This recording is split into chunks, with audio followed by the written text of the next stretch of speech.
Siku zote, mwajiri ni mshirika wa maisha. Anapotoa ajira, anatoa heshima, anatoa utulivu kwa familia. Mwajiri wa sekta binafsi ni moja ya injini inayofanya mzunguko wa fedha uendelee na uchumi kukua, akihakikisha kuwa nguvu kazi ya taifa haipotei bure, bali inazalisha bidhaa, huduma na kujenga nchi. Mwajiri wa kweli ama mwajiri ambaye ni lulu kwa taifa ni yule anayetambua kuwa ushirika wake na mfanyakazi hauishii tu kwenye kazi na mshahara, bali ni yule anayelinda utu wa watu wake kisheria.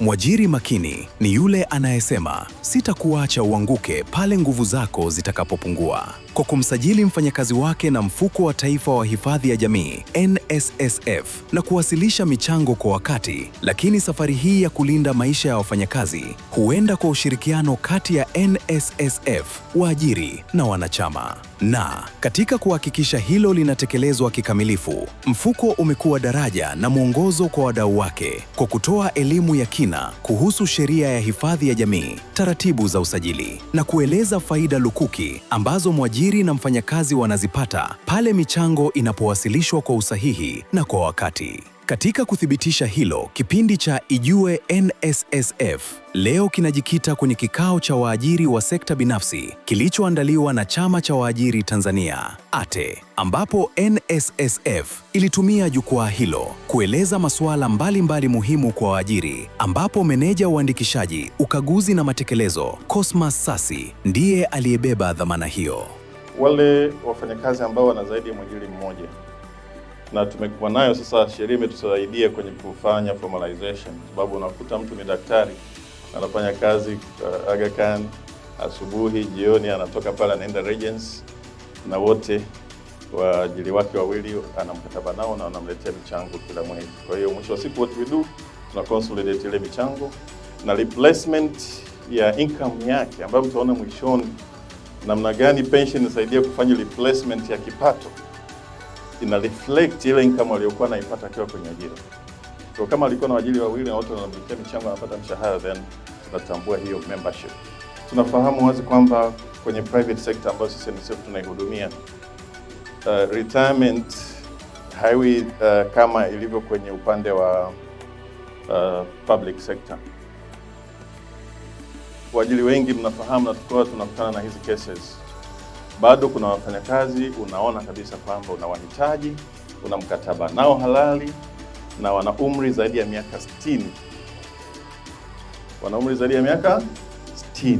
Wako kwenye active employment.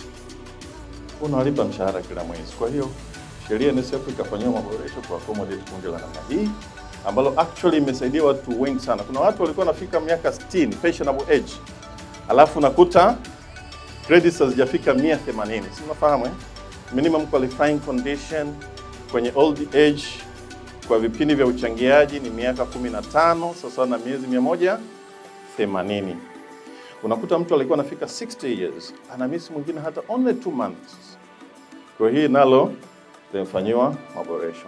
Katika ulimwengu wa kazi na uzalishaji, kila mwajiri ana jukumu muhimu, si tu kwa biashara yake, bali pia kwa ustawi wa wafanyakazi wake na taifa kwa ujumla. Kwa mujibu wa sheria, mwajiri yeyote wa sekta binafsi anapaswa kutimiza wajibu wake kwa hatua 3 kuu, hatua ambazo zina msingi wa kulinda maisha ya wafanyakazi na kuimarisha uchumi wa nchi. Hatua ya kwanza, mwajiri anatakiwa kujisajili katika Mfuko wa Hifadhi ya Jamii NSSF. Hii ni hatua ya msingi inayofungua mlango wa ulinzi wa kijamii kwa wafanyakazi wake. Hatua ya pili ni kuhakikisha kuwa kila mfanyakazi anasajiliwa rasmi. Hapa ndipo ndoto za wafanyakazi zinapoanza kupata ulinzi. Hatua ya tatu, ambayo ni ya msingi zaidi, ni kuwasilisha michango kwa wakati na kwa usahihi. Hii si tu wajibu wa kisheria, bali ni dhamana ya kulinda kesho ya mfanyakazi.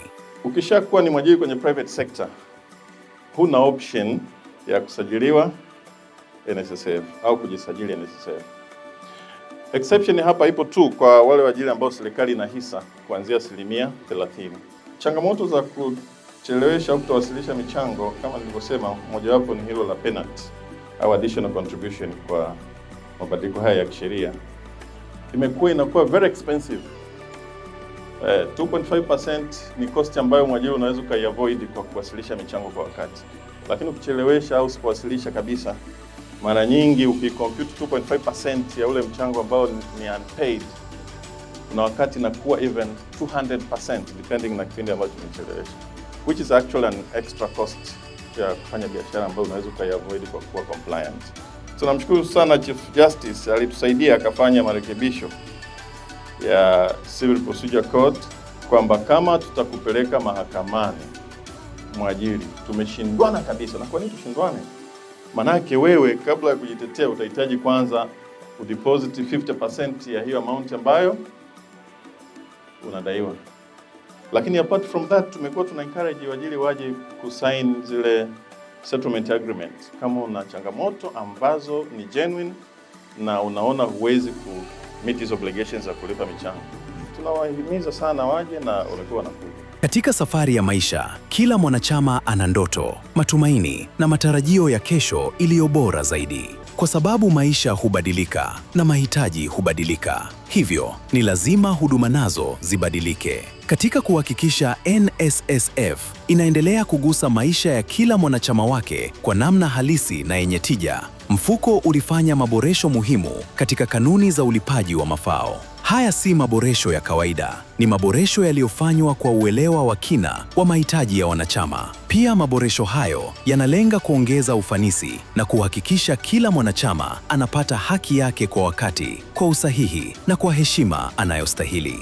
Jambo linalodhihirisha dhamira ya NSSF ya kuendelea kuwa karibu zaidi na wanachama wake. Benefit regulations, kanuni zetu za mafao mwaka jana Disemba zilifanyiwa maboresho, na hizi actually zilikuwa zinalenga kutibu changamoto ambayo imekuwepo ya muda mrefu kuhusiana na mafao hasa ya employment benefit na survivors. Kwenye employment benefit, kikubwa ni kwamba iwapo mfanyakazi ajira itakoma kwa sababu ambayo sio resignation, basi ana option ngapi? Ana option ngapi? Mbili. One, ata opt kulipwa mafao yake yote. Second, ata opt for unemployment benefit ambayo ni 3.3% ya mshahara wake wa mwisho. Kwa option inabaki kwa nani? Kwa member. Member ndo ana option sasa ya kuamua kwamba je, alipwa unemployment for a period of 6 months consecutively, wakati huo akiendelea kutafuta ajira ili aendelee ku-enhance pension yake na aendelee kuwa member, ili mwisho wa siku tuone namna gani ataendelea kuwa pensionable mwishoni, au alipwe mafao yake yote. Kama ata opt kulipwa mafao yake yote, tutakuwa na waiting period ya 90 days baada ya termination. Lakini kama ataopti kulipwa unemployment benefit, atakuwa immediately analogic claim ili aweze kulipwa hayo mafao yake. Kwa hiyo zile conditions za huyu ni skilled, huyu ni unskilled zimeondoka. Kingine kwenye survivors, tunafahamu kwamba survivors benefit, kama principal member amefariki, analipwa spouse asilimia ngapi? 40. Na kama na watoto ambao wako chini ya miaka 18 au chini ya miaka 21, kama wako wanapata elimu, tunasema full time education, kama wapo shule lakini wako below 21 years, au kama hawako shule wako below 18 years, wanapata 60% equally, kama wako wawili, watatu, wanne. Lakini kama hakuna watoto, spouse yupo, asilimia 100 inaenda kwa nani? Kwa spouse. Kama hakuna spouse, hakuna watoto, sawa asilimia 100 inaenda kwa wazazi. Kama hakuna wote hao, spouse, watoto kwenye vigezo vile nilivyovisema, au wazazi, ndo sheria sasa ikaongezea au biological children, hata kama yuko above 21, kwa maana kwamba anaweza kawa ni mtu na familia yake. Ndugu mwajiri, usiruhusu staa ya kampuni yako ififie. Wasilisha michango kwa wakati. Kama wewe ni mwajiri, staa ya kampuni yako huangaza katika nidhamu ya muda, kwani michango ya NSSF inayowasilishwa kwa wakati, mafao yanayolipwa kwa wakati, huepusha faini za kisheria. Wasilisha michango kwa wakati. Paka rangi ya uaminifu kila mwezi, staa yako iendelee kung'aa. Paka rangi kwa kutembelea tovuti ya poto.nssf.go.tz au kwa maelezo zaidi piga simu bure 080010016773 kuhusu mfumo huu wa kidijitali. NSSF, staa wa mchezo, hifadhi ya jamii kwa wote. Tunajenga maisha yako ya sasa na ya baadaye. Katika dunia ya leo inayokwenda kwa kasi ya teknolojia, huduma bora si anasa, ni hitaji la msingi. Na hapa ndipo mfuko wa NSSF unapoendelea kuchukua hatua madhubuti kuleta mapinduzi ya kweli katika utoaji wa huduma kwa wanachama na waajiri.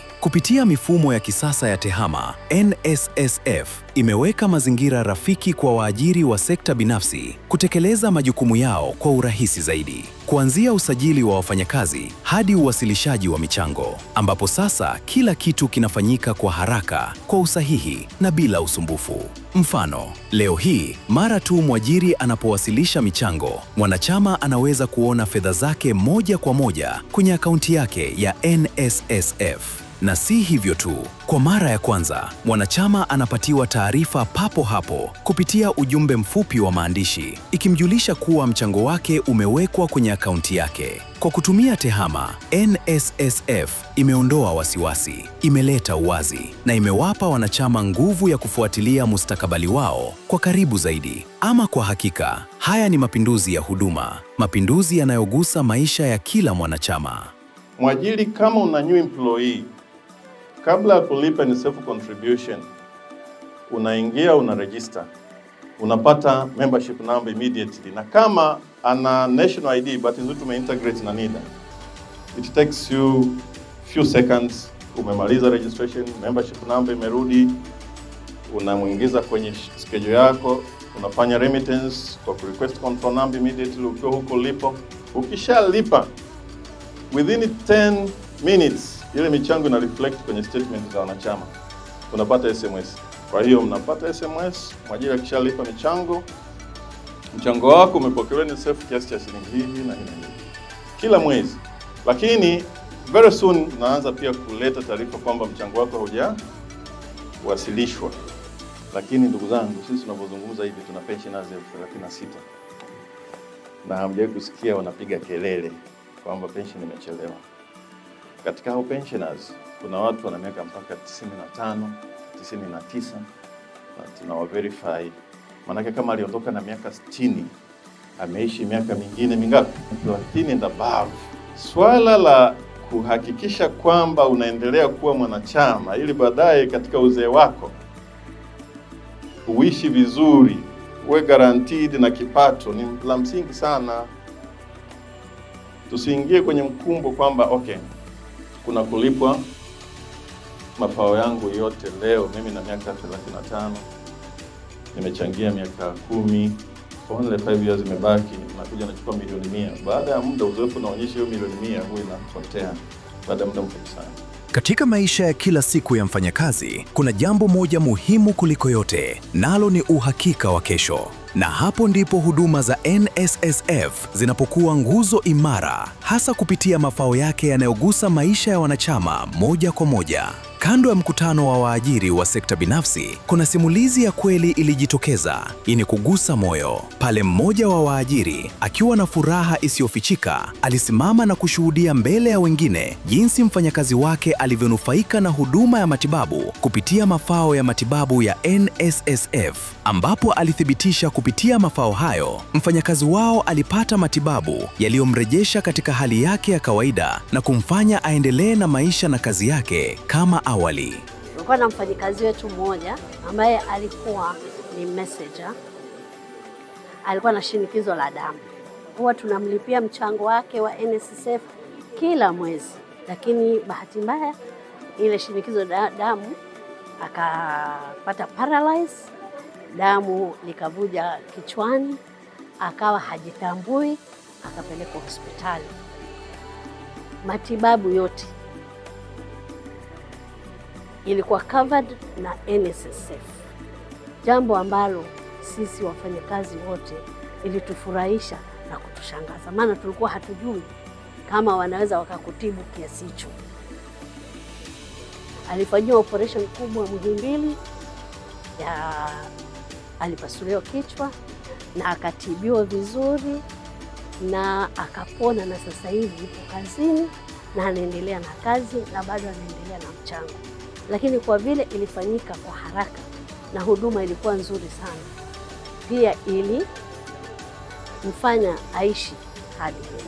Naam, bila shaka sasa umefahamu kwa kina masuala muhimu kuhusu wajibu wa waajiri wa sekta binafsi, maarifa walioyapata kupitia elimu iliyotolewa na NSSF. Kwa maelezo zaidi, usisite kuwasiliana nasi. Piga simu bure kupitia nambari 0800 116773 au tufuatilie kwenye mitandao ya kijamii ili uendelee kupata taarifa sahihi na huduma bora kwa wakati. NSSF, tunajenga maisha yako ya sasa na baadaye. Karibu tukuhudumie.